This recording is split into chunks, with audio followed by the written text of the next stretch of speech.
Hello प्यारे दोस्तों, मित्रों, भाई बहनों, नमस्कार, गुड मॉर्निंग, सुप्रभात। आइए आपकी अपनी करंट की क्लास में आप लोगों का मैं वंदना बहुत बहुत स्वागत और अभिनंदन करती हूँ। आज हैं 28 नवंबर और 28 नवंबर की करंट अफेयर्स हम लोग आज देखेंगे आज के प्रश्नों को, और कल के प्रश्नों अर्थात 27 नवंबर के प्रश्नों का हम लोग रिवीजन भी करेंगे।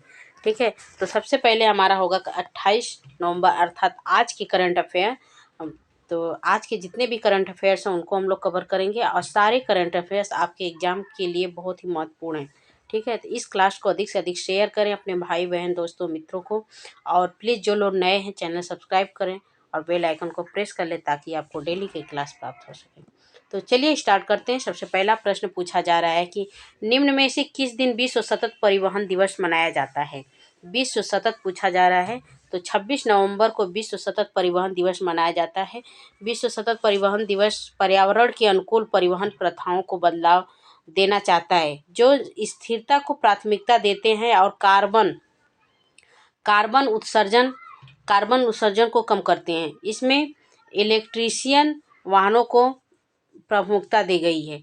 ठीक है, इलेक्ट्रिक वाहनों को प्रमुखता दी गई है, उनको प्रोत्साहन दिया जा रहा है। स्वच्छ ईंधन के विकास और उपयोग को बढ़ावा देना है, और परिवहन बुनियादी ढांचे में हरित प्रौद्योगिकियों को अपनाने की वकालत करना शामिल है। परिवहन के कम उत्सर्जन और ऊर्जा कुशल तरीकों में संक्रमण करके हम जलवायु परिवर्तन को कम करने और पेरिस समझौते में उल्लिखित लक्ष्यों को प्राप्त करने में महत्वपूर्ण योगदान दे सकते हैं। ठीक है, तो इसकी थीम है सतत परिवहन सतत विकास। थीम है सतत परिवहन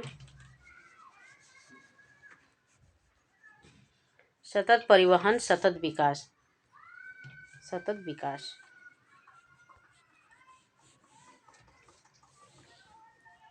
और नेक्स्ट पे चलते हैं। संविधान दिवस के अवसर पर निम्न में से किस स्थान पर डॉक्टर भीमराव अम्बेडकर, यहाँ पर रहेगा डॉक्टर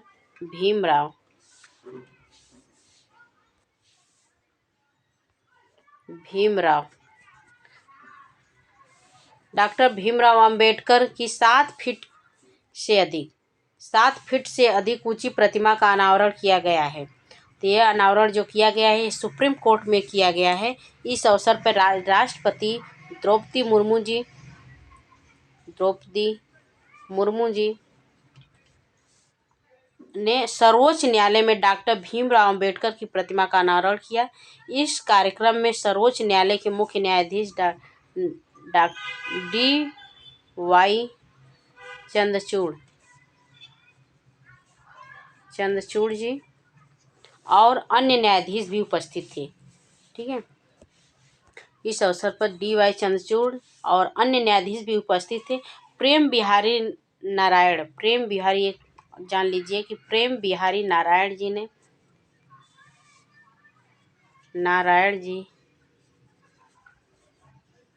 ने हस्तलिखित संविधान पेश किया, अर्थात इन्होंने अपने हाथों के द्वारा संविधान लिखा। हमारा संविधान अंग्रेजी और हिंदी दोनों में उपलब्ध है। अंग्रेजी और हिंदी दोनों भाषाओं में उपलब्ध है। और ये सलाहकार डॉक्टर भीमराव अम्बेडकर जो है सलाहकार समिति के अध्यक्ष थे। और 26 नवंबर 1949 ईस्वी को हमारा संविधान बनकर तैयार होता है। 26 नवंबर 1949 ईस्वी को हमारा संविधान जो बनकर तैयार होता है।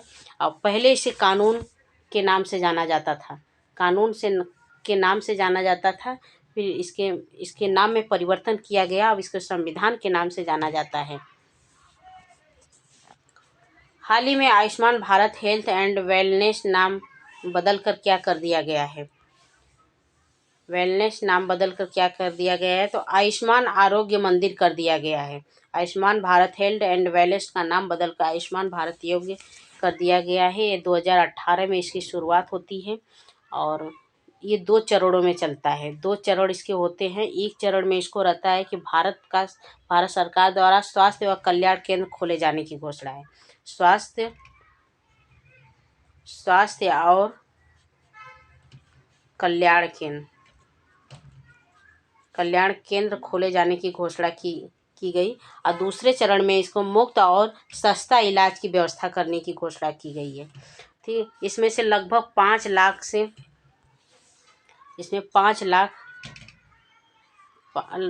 5 लाख रुपए तक की सुविधा दी गई है। इसका जो टैग लाइन के अंतर्गत जो इसके टैग लाइन के अंतर्गत आते हैं, जिसके सुविधा इस प्राप्त कर सकते हैं, उसके जो टैग लाइन के अंतर्गत आते हैं उनको 5 लाख की सुविधा दी गई है। और इसके टैग लाइन है कि आरोग्य परम धर्म। इसकी जो टैग है इसका आरोग्य परम धनम।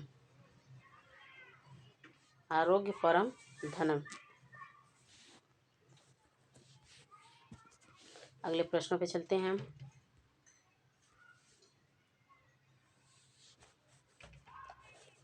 निम्न में से किसने 2023 का बुकर पुरस्कार जीता है? तो पॉल लिंच ने 2023 का बुकर पुरस्कार जीता है।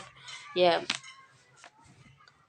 पैगंबर सॉन्ग के लिए 2023 का बुकर पुरस्कार इनको प्राप्त हुआ है। पैगंबर सॉन्ग के लिए इन्हें मिला है। और ये आयरलैंड के हैं और आयरलैंड के पांचवें लेखक हैं। ठीक है, आयरलैंड के 5वें लेखक हैं।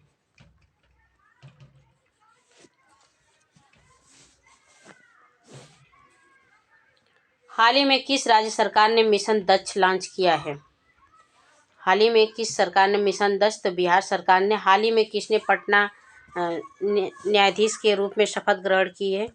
पटना उच्च न्यायालय के न्यायाधीश के रूप में शपथ ग्रहण किए हैं तो न्यायमूर्ति विवेक चौधरी।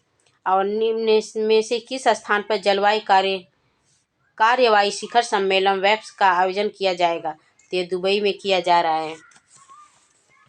और इसमें एक बात जान लीजिए कि 30 नवंबर तक ही भारत G20 शिखर सम्मेलन का हिस्सेदार रहेगा।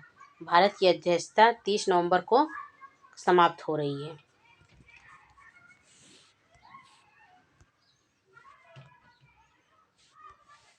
किस दिन गुरु नानक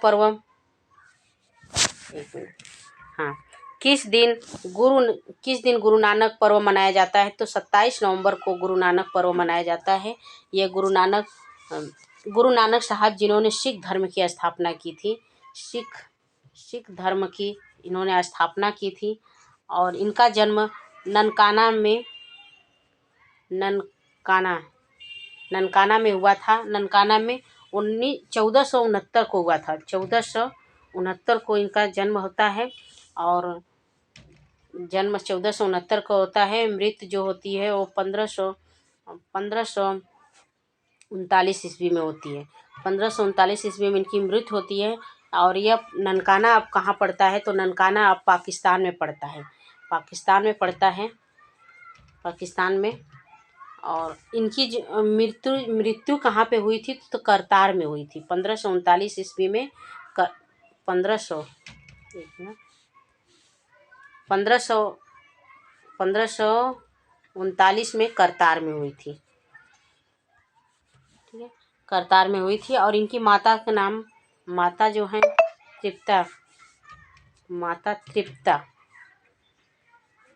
तृप्ता देवी हैं। माता का नाम तृप्ता देवी और पिता का नाम है, इनके पिता का नाम कालूचरण जी हैं। इनके पिता का नाम कालूचरण जी है। ठीक है, कालूचरण जी है। इनको जो ज्ञान प्राप्त हुआ है वह कालीबेन नदी के किनारे कालीबेन नदी के किनारे इनको ज्ञान प्राप्त होता है। और गुरु नानक जी के जो समकालीन थे, गुरु नानक जी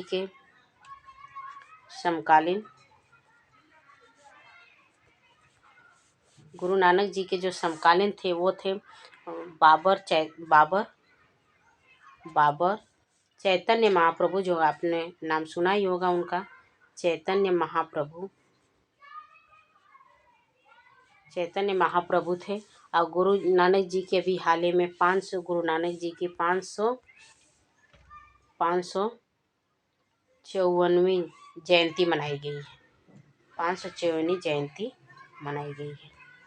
ठीक है, तो ये थे आज के इम्पोर्टेंट प्रश्नोत्तरी। चलिए आइए हम लोग 27 नवंबर की करंट अफेयर्स का भी रिवीजन करते हैं। रिवीजन हमारे लिए बहुत ही महत्वपूर्ण है, तो चलिए हम लोग रिवीजन करते हैं 27 तारीख की करंट अफेयर्स को। किस दिन महिलाओं के खिलाफ हिंसा उन्मूलन के लिए अंतर्राष्ट्रीय दिवस मनाया गया? तो 25 नवंबर को महिलाओं के लिए अंतर्राष्ट्रीय उन्मूलन दिवस मनाया गया। हाल ही में किस भारतीय मूल के व्यक्ति ने यूरोपियन योग स्पोर्ट्स चैंपियनशिप में स्वर्ण पदक जीता है? तो ईश्वर शर्मा जी ने। मात्र 13 वर्षीय हैं ये, इनकी उम्र जो है 13 वर्ष की है। योग में इन्होंने स्पोर्ट्स चैंपियनशिप जीते हैं। हाल ही में किस रेलवे स्टेशन को Indian green building council IGBC platinum प्रमाणन प्राप्त हुआ है? तो विजयवाड़ा के रेलवे स्टेशन, तो दक्षिणी के रेलवे स्टेशन है जो चेन्नई में पड़ता है। और हाल ही में किस राज्य ने हॉट कुकड मिल शुरू किया है? तो उत्तर प्रदेश ने हॉट कुकड मिल योजना की शुरुआत की है। हाल ही में लॉन्च मोबेला वैक्सीन का संबंध किससे है? तो खसरा और रूबेला से।